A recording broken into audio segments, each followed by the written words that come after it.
Hi guys, so this video is going to be about my tips of choosing the right foundation. It's really got to be one of the biggest questions a lot of people seem to ask me is, oh, can you help me choose the right foundation colour? I just have problems with it, it never looks good on my skin, it looks different when I get it home, and there's so many different problems with choosing foundation. So yeah, I just thought I would hopefully address some questions that a lot of people might be having, but also just let you know my tips on choose the right foundation for yourself. So my first tip would be to know your skin type.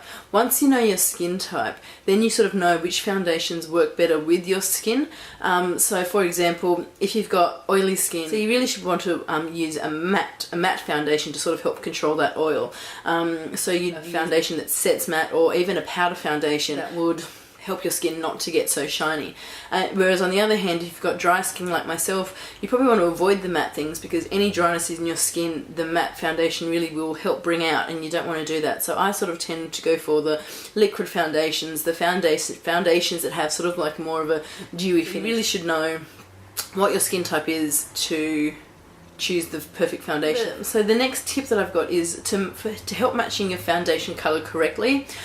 First of all, the best place to match your foundation colour is either to your shoulder or to your chest area, because this is the place that gets most of the sun. So especially in summer, you'll be getting the foundation to match like the rest of your body. So many people are told to match their foundation to the side of the jaw or to their neck, but these are the places that actually get the least amount of sun, so it's not a true reflection of your skin colour. People sort of worry about getting that masky effect when you go to foundation. On that, if your foundation matches the rest of your body, you're not going to get any kind of mask, because it will look all like your skin colour. My next tip, sort of following on from the previous one, is to have at least 2 foundation colours. I have got 3. 2 foundation colours minimum, one for the winter months when your skin is actually a lot paler because you're not getting as much sun, and then some for the summer months. Like if you're like me, I go into the sun and I get incredibly dark and incredibly tanned. So my winter foundation, obviously I can't wear that past winter. So I then got one to match me in the middle of summer that's dark enough for my skin colour. And then you can even go in between, so as the progression from winter to be where your skin is at its darkest, you can then mix the foundations together, so you can always have a customized foundation colour to suit you every day. The third foundation I've got is when I actually spray tan. Spray tan I obviously go darker still, but the spray tan just gives a different kind of colouring to my skin as well. It's more of a bronze look, so then I also got a foundation to match my spray tan colour as well. So if you do spray tan, please make sure you remember to match your foundation when you have been spray tan. That way from head to toe you do look the same. So my next tip is about mixing foundations to get the perfect finish that you're actually after.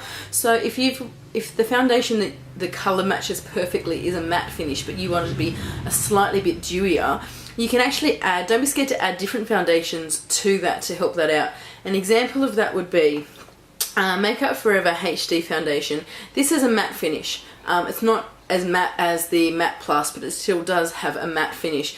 To make my skin a little bit dewier, I actually add 1 pump of the Makeup Forever Face and Body, because this is much more of a dewier finish to the skin. So I just add a pump of that to it. It has the perfect finish, but it also just gives my skin a hint of a glow as opposed to just being a plain matte finish. Another thing you could do is add an illuminator to your foundation. Like you could use MAC Luster Drops, or you could use the L'Oreal Magic illuminating primer, or just add a drop of some form of liquid illuminator to your foundation, and that will also help your foundation give off a nice. The next one here applies to me, but it can also vary. If there's one place I would say spend your money, it would be find the foundation that suits you, even if it happens to be one of the high-end foundations. If that's the foundation that looks good on you, that matches your skin tone, that makes you feel good about yourself, then spend the money on that.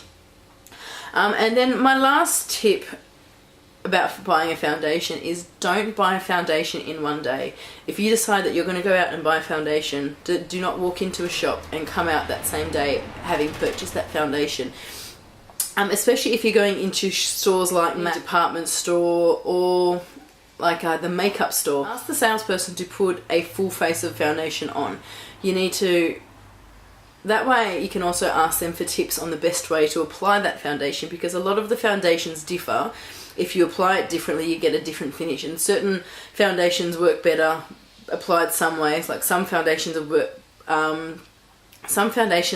look much better if they're applied with your hands, others if you use a sponge, others if you use a brush. Ask the salesperson what is the best method of applying that foundation. Wear that foundation. Probably best to go in the morning. Ask them to put a full face of the foundation on and then wear it all day. That way you know by the end of the day if it's the right foundation for you. So you need to look at the end of the day, what is the finish looking like on the foundation? Have you still got the same coverage? Is your skin starting to dry out and you can sort of see that? Does it control the oil as much? One problem I've had with the foundation, this is from the makeup store. I bought the foundation in the morning and I got it home, and by the end of the afternoon it actually oxidized on my skin and completely changed colour. So that's something you can't tell when you wear it for 10 minutes in the shop. You need to wear it for an entire day to see how it finishes. So buying the perfect foundation might actually take a couple of weeks, because you might have 3 or 4 in mind and you really should wear those for a full day each, just to make sure the one that you're wanting to buy looks the best at the end of the day. So also, if you're going to a store like a department store or a Mac counter or something, don't be afraid to ask for samples, because another thing is with the foundation, if you're going to buy that foundation in one day, if you've worn it for one day, you don't know if you're prone to breakouts, whether that foundation is actually going to cause you to break out a couple of days later. So if you can ask for a sample bottle, always do that. They should be happy to give you samples, because that's how, if they give you samples, then you're more likely to go and buy products from them later on if it's a good product. So don't ever be afraid to ask for samples. If you're buying makeup from a Priceline or a chemist or things like that, luckily in Australia we are fortunate enough to have samples and testers available to us, so you can sort of match the colour. I know in America and other countries they don't actually have testers available, so you sort of just have to pick up the bottle and sort of put it next to your face or your skin and work out, is that the right colour? So yeah, don't buy foundation on that day, especially if it's a very expensive foundation. You want to get a sample bottle, you want to wear it for the entire day so you know what it looks like at the end of the day, and that way you can also make sure that it doesn't cause breakouts or cause your skin any problems, because you won't know that when you're putting it on and when you're purchasing it. I hope you found that interesting, and more importantly I hope you found that helpful. If you are someone who struggles to find a good foundation to match your skin, keep these tips in mind next time you are looking to buy a foundation, and hopefully that will help you to find the perfect foundation for you. So this is the first video in a series about foundation. My next foundation video is going to be showing you a lot of foundations that I have tried, just sort of talking you through the products, talking about the ones I like, the ones I don't like, reasons why I do and don't like them. There's high-end brands and there's low-end brands there as well. Keep an eye out for that video coming up. So thank you again so much for watching, I really do appreciate it. I hope you found this helpful, and good luck buying a foundation. I'll put a link below to my Facebook page and my Twitter account and my blog. And I hope you guys are having a fantastic weekend, and I will see you in my next video. Bye!